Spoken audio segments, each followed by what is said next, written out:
What a comeback doctor Mohammad Yunus. এতক্ষণ নিশ্চিত সবাই হয়ে গেছেন যে ডক্টর মোহাম্মদ ইউনূস পদত্যাগ করছে না, তবে তিনি যে স্টেটমেন্ট দিয়েছে সেটা অবশ্য যদি আপনি চিন্তা করেন তা অবিশ্বাস্য। অবশ্য বাংলাদেশের রাজনীতি করতে গেলে বা বাংলাদেশ রাষ্ট্রটাকে পরিচালনা করতে গেলে বাংলাদেশের রাজনীতিবিদদের সাথে এই ধরনের টক্কর বা এই ধরনের স্টেটমেন্ট না দিলে বাংলাদেশে কোনোভাবেই রাজনীতি করা সম্ভব না। এবং তেমনই স্টেটমেন্ট ডক্টর মোহাম্মদ ইউনূস তুলে ধরছে বা উপদেষ্টা পরিষদ।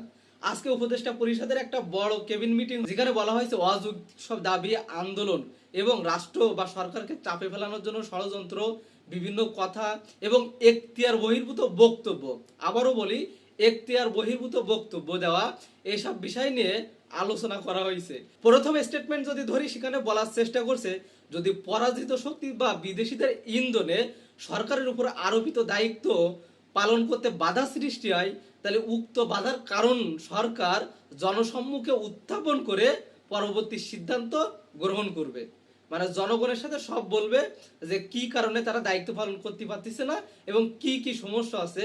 পরাজিত শক্তি বা বিদেশি শক্তি বা দেশের অভ্যন্তরে কোনো শক্তি তাদের এই দায়িত্ব পালন করতে বা তাদের এই সমস্যা কি ধরনের সমস্যা সৃষ্টি করতেছে সেটা জনসম্মুখে উত্থাপন করবে এবং বলবে যে কি হচ্ছে এবং আমরা এখন কি সিদ্ধান্ত নিতে যাচ্ছি। এবং দ্বিতীয় পয়েন্টটা আরো চমৎকার। এখানে বলা হয়েছে সরকারের স্বাধীনতা, সংস্কারের উদ্যোগ, বিচার প্রক্রিয়া এবং সুষ্ঠু নির্বাচন বা সরকারের উপর আরোপিত সকল দায়িত্ব পালন করতে যদি বাধাগ্রস্ত হয় এবং অসম্ভব হয়ে ওঠে, তাহলে সরকার জনগণকে সঙ্গে নিয়ে প্রয়োজনীয় সিদ্ধান্ত নেবে।